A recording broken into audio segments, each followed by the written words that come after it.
Hello everyone, this is George Bouchemi from Campagne Québec Vie.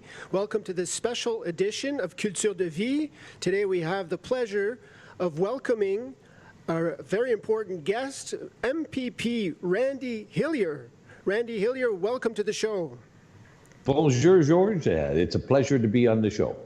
So, Randy, you are a licensed construction electrician, and for several years you were an activist for the Ontario Landowners Association. You became a progressive conservative MPP for Lanark, Frontenac, Kingston, and you were removed from caucus in March of 2019, and now you seat as an independent. And thank God for that, because now you're in the midst of a battle against exaggerated COVID measures, and I don't think I've seen any MP or MPP like yourself fighting such a valiant battle in the last however many months, 8, 9 months that you've been fighting. So Randy, tell me, what exactly is your beef with the way that Doug Ford, the leader of the Progressive Conservative Party in Ontario, has been dealing with this COVID situation? What is the biggest problem that you've seen, and how are we going to solve this? How are we going to get out of it? Well, there's a number of big problems, George. Everything from the diminishing and absolutely castrating our democracy and vesting all powers into the Premier and his special COVID command table. That's one thing. And you mentioned the word exaggeration with COVID, and I think that's a good word to utilize.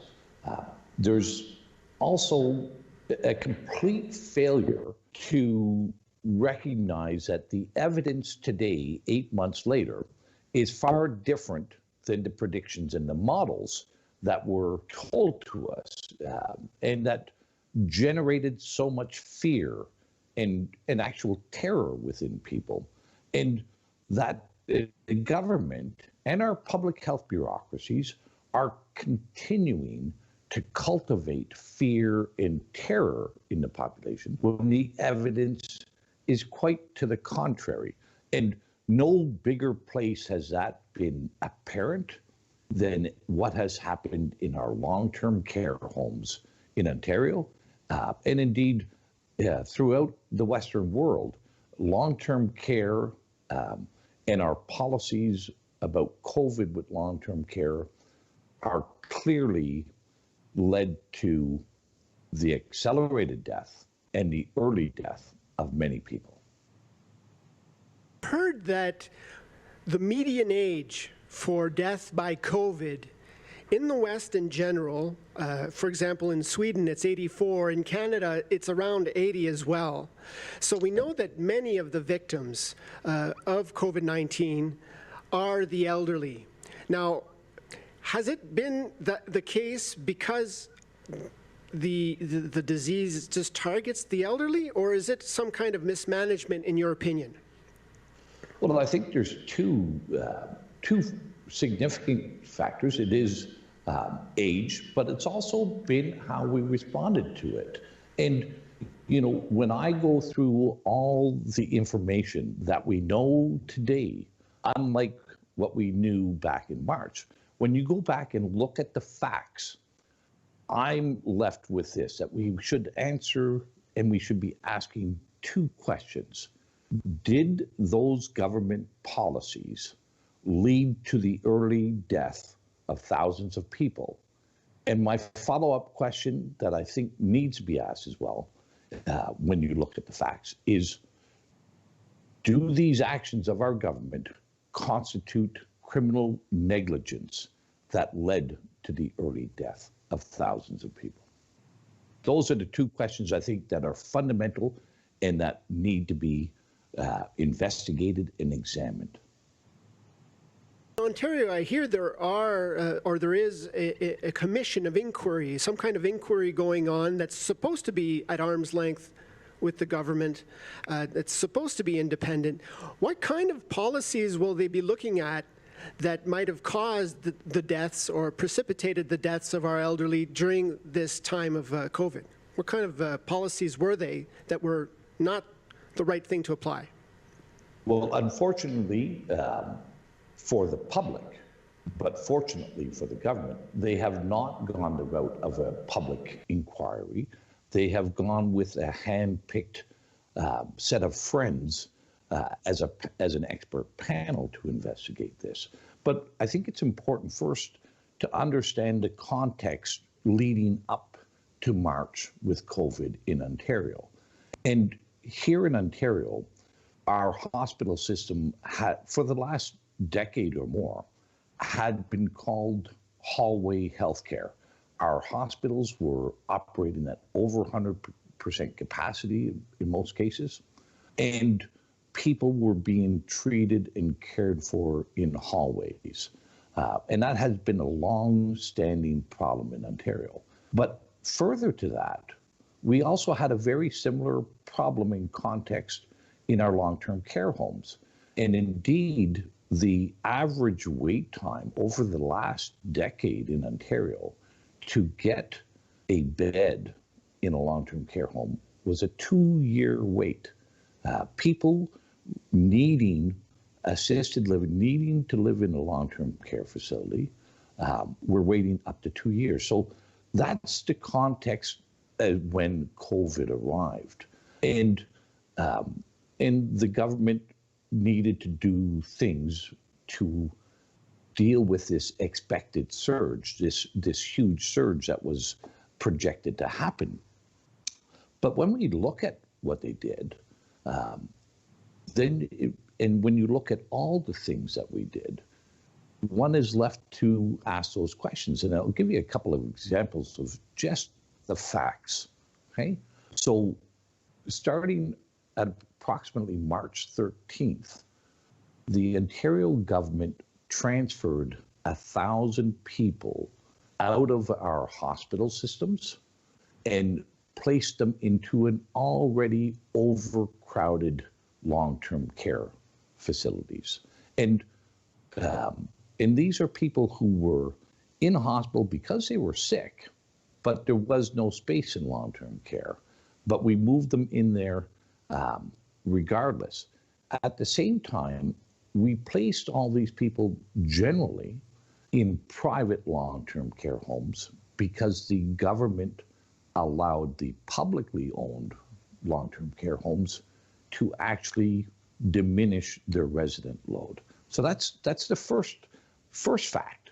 The second fact, and this is documented, we have the memos.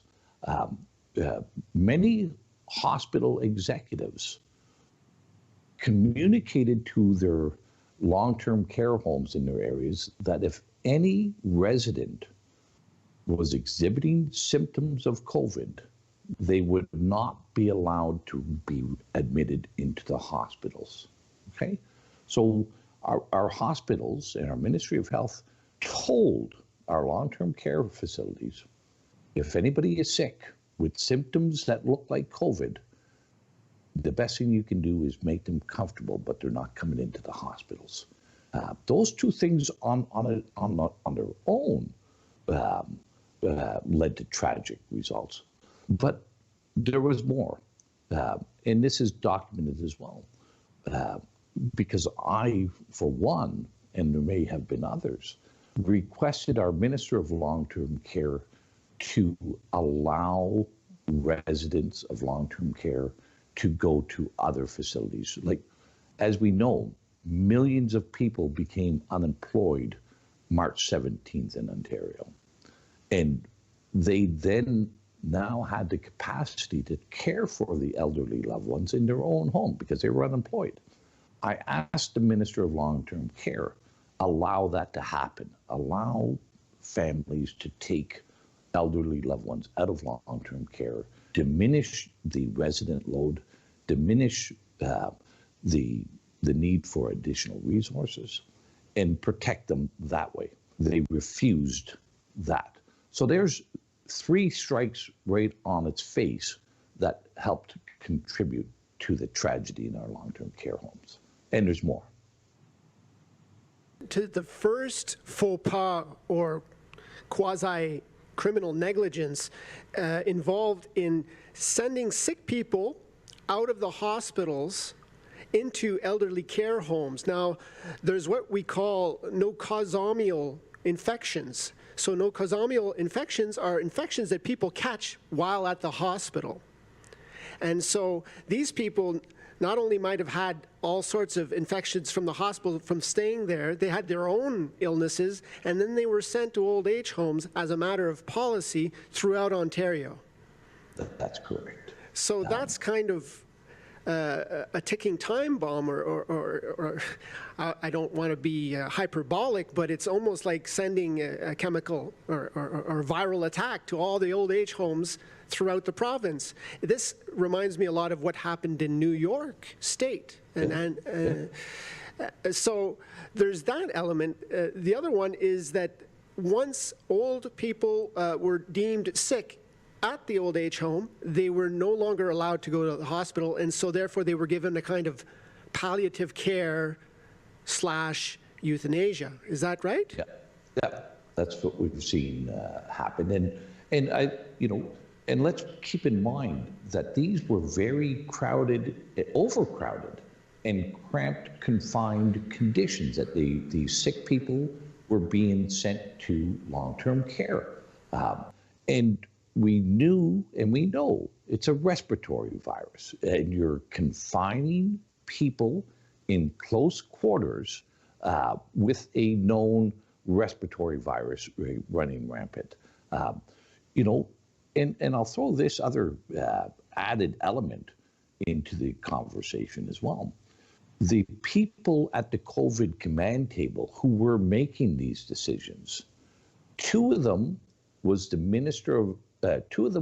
Deputy Minister of Health, the other was the Deputy Minister of Long-Term Care, as well as the Ministers of Long-Term Care and Health. So they would have known, or they ought to have known. I can't believe anything else, because they're long-time bureaucrats and ministers. They ought to have known that this would have caused rampant problems. The level of risk they were introducing into our long-term care homes to save our hospitals, apparently, was, I think it was a risk that ended up terribly for many thousands of people.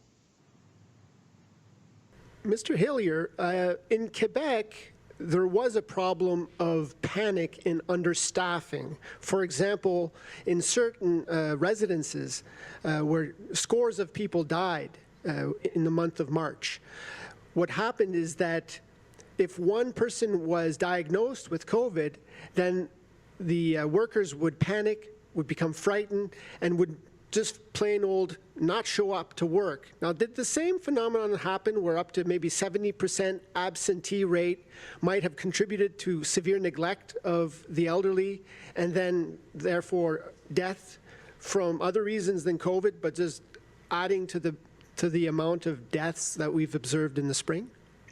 Yeah, I think it may have been a little greater in Quebec, but I'm not certain of that. But here's what we do know. The long-term care homes in Ontario have been chronically under-resourced. We've had, for many years, a problem getting enough people to work in long-term care. And that's been well known, well established for many years. So we know we have troubles getting staff, keeping staff, and having an appropriate number of staff in these long-term care homes. We then add an additional 1,000 sick people into the system. And we did have a number of people who refused to go to work. And that amplified the shortage of assistance and help and care in our long-term care homes. And we also know this because, and again, I have emails directly from directors of care and long-term care and others. We had the homes, the long-term care homes, at least some of them, who refused to provide PPE, even though that they had inventory and stocks of PPE in their homes. They refused to provide it. And that just further amplified the panic, further amplified the cause and the justification for people not to go to work in long-term care. But there's one other really important factor here. The Ontario Medical Association, which is a group of all physicians in Ontario, they offered to establish physician-led assessment teams to provide help in our long-term care facilities in March. And the Ontario government did not utilize that offer. They did not find agreement. And all these thousands of doctors who had closed up their family practices and who were often idled, who offered to provide help and assistance in long-term care, their offer was rejected.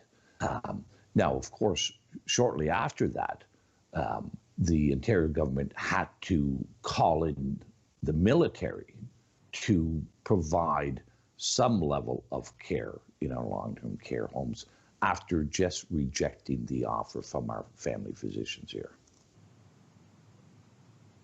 Now we turn to the idea that 85 to 90% of COVID-related deaths, in Quebec it's close to 90% of COVID-related deaths are in long-term care facilities, up to date. And so now we turn to the broader question, how do we deal with this phenomenon going forward?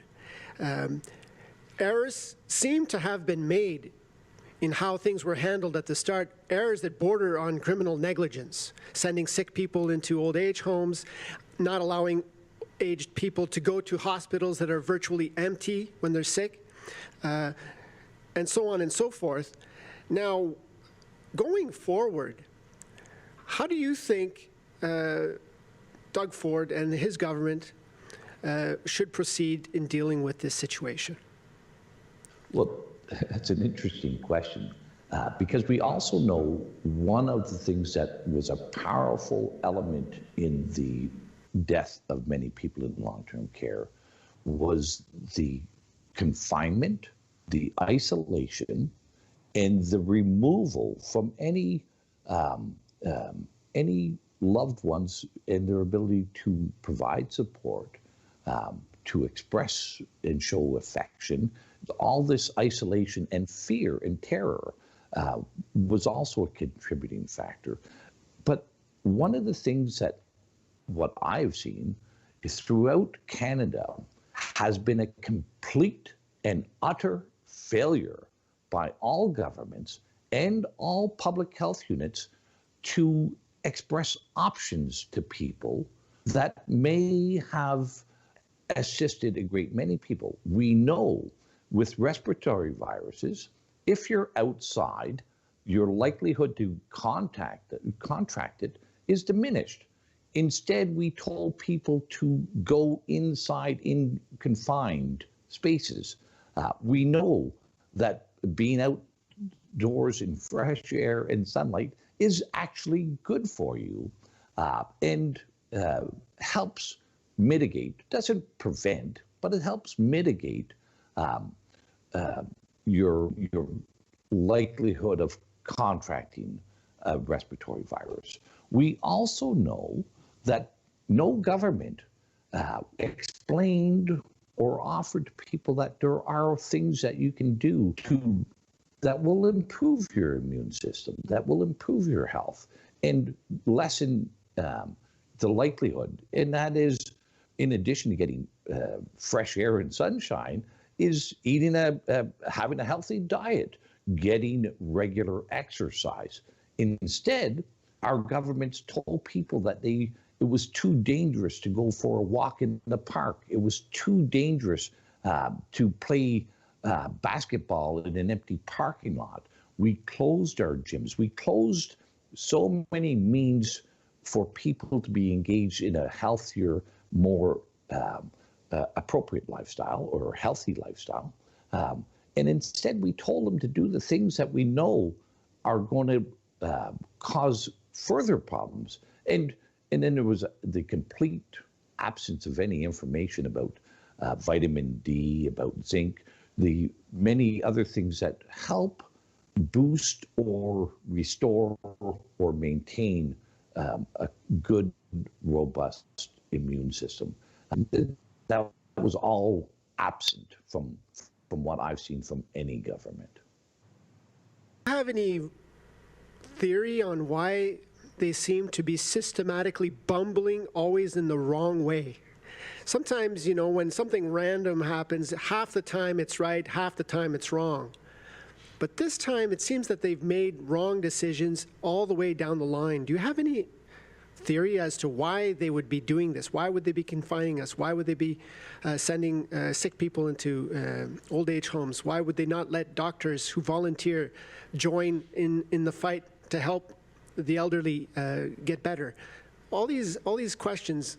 What's your theory on why this is all happening? Well, listen, I've been in government, I've been in politics, been in elected office for 14 years. But long before I got into elected office, I was involved in dealing with the bureaucracy. And anybody who puts their stock or their faith or their confidence in the bureaucracy to take care of them, look out. That's a recipe for a problem, okay? And that's, you know, the bureaucracy is good at some things. They're very good at some things, but don't put your health or your freedoms or your liberties in their hands. That is not their, that is not what they're known to promote or protect. So, you know, like if you want to administer a contract to pick up your garbage at the end of the road, okay, you go ahead and do that. They'll still have troubles, and they'll still muck it up, and it'll still cost you more. But to then expect them to take care of my health, not a bloody chance. So now we've heard lately, and I've heard you ask this during question period at the Queen's Park. They're planning on building or setting up these kind of confinement facilities. Now, what is all that about? And have you heard any? Have they given you any answer as to what these confinement facilities are? How many people will be going there, and for how long this whole nightmarish situation will last? Well, as you're aware, I've asked those questions in the Ontario Parliament. The government refused to even acknowledge the question, let alone respond to it. We do know this. The federal government has put out a request for expressions of interest to the private sector to operate, service, and maintain these confinement areas. And it's across from coast to coast, every province in every territory. Now, it's not a tender, it's an expression of interest. They're looking to see if the private sector can provide these services. I asked the provincial government, you know, where are these going to be located in Ontario? How many of them will there be? How many people will they be designed to confine? And they refused to answer those questions. The other question that I had for them, that again was refused, was in the request for expressions of interest, it provides wide latitude for, it's not just for COVID. It says these will be used for COVID and other related federal matters. That's a broad latitude.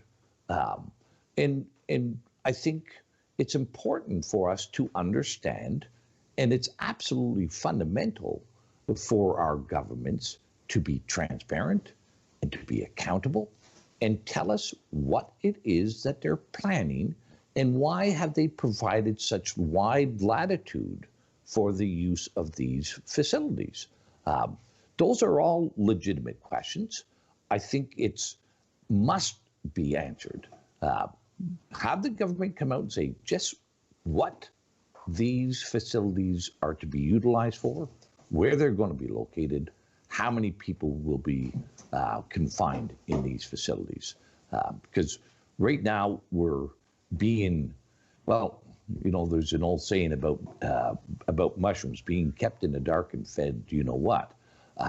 And that's how they're treating the public in Canada, in all our provinces, and that's how they're treating elected members as well. And so that brings us to the question, when you say we're kept in the dark, that brings us to the question of censorship. Now, lately, there's a prominent Quebec personality, Alexis Cossette-Trudel, who had 100,000 or more people subscribed to his YouTube, 100,000 or more to his Facebook, and he had been, in the last few months, just giving an alternate viewpoint on what was happening with the pandemic. And he has been banned both from Facebook and from YouTube. And so my question to you, Mr. Hillier, is do you have a concern for free speech in Canada? Are these places like camps, are they going to be putting dissidents in there and saying that these people who are saying dissident things about COVID, well, we want to silence them because they're a danger to health? Like, that's where I see this thing going. Do you see this possibility? If we don't act now, do you see this coming in the future as a possibility, however remote?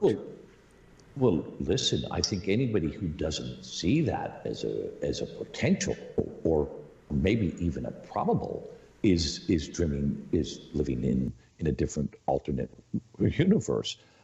We know this. We know that provincial governments across the country have stomped on and trampled many of our fundamental freedoms and rights and responsibilities as established and that is enacted in our highest law, the Constitution and our Charter of Rights and Freedoms. We've been denied freedom of mobility. We've been denied freedom of assembly. We've been denied so many freedoms of faith in congregations. Like, the list goes on. And we've also seen neither the federal government or any government stand up and defend the Charter of Rights and Freedoms. Now, first and foremost in those rights and freedoms is our freedom of expression.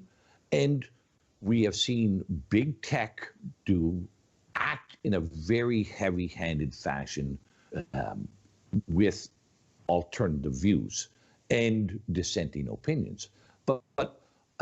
And although I have only been censored on a couple of occasions where they have deleted some of the posts that I've shared from others, we've seen a concerted attack on me from the mainstream media, attempting not to censor me, attempting to discredit me for talking about actual facts.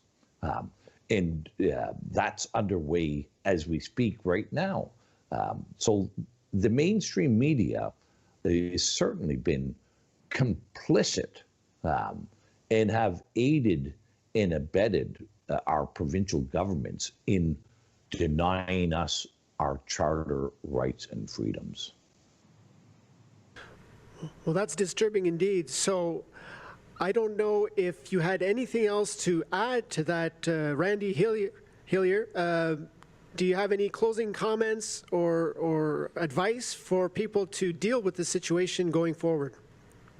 Well, I think the most important thing that I would say is probably two things. We still have some semblance of a democracy, so there still is an obligation and an effectiveness of people speaking out, right?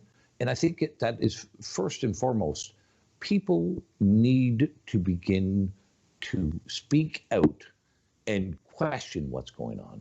And the other thing I would say, and which complements that in my view, is we are being told, for the last 8 months, we have been told to buy this narrative from the government and the mainstream media, that this is the only truth, the story that they're telling us. And they've told us not to believe what we hear, not believe what we see, but to only believe their dogma. And, you know, as I walk the streets of Ottawa or Toronto or the hometown of Perth, and I'll say, you know, people are not dropping like flies. Indeed, you know, nobody sees the evidence of the pandemic. Our hospitals are underutilized and empty. Your time to go to the emergency room is much quicker today. The hospitals are not overwhelmed. You know, let's look at the evidence. Let's examine the evidence. Let's think critically. And don't put all your stock and faith in a number of bureaucrats who can't get your garbage picked up at the right time on any particular day. Like, these are, public health has done an abysmal job communicating how people can take care of themselves and improve their health and lessen the risk of a respiratory virus. And instead has just generated fear and terror into so many people who are not at risk. There are those that are, and they should take precautions. But to terrorize the public is, well, it's been a travesty what has happened. Well, Randy Hillier, MPP for Lanark, Frontenac, Kingston, independent MPP, thank you very much for enlightening us during this show, and we wish you all the best. God bless. It's been a pleasure, George, and you have a bon weekend, and Merci we'll beaucoup. talk again another day. Okay, Merci. thank you. Thank you.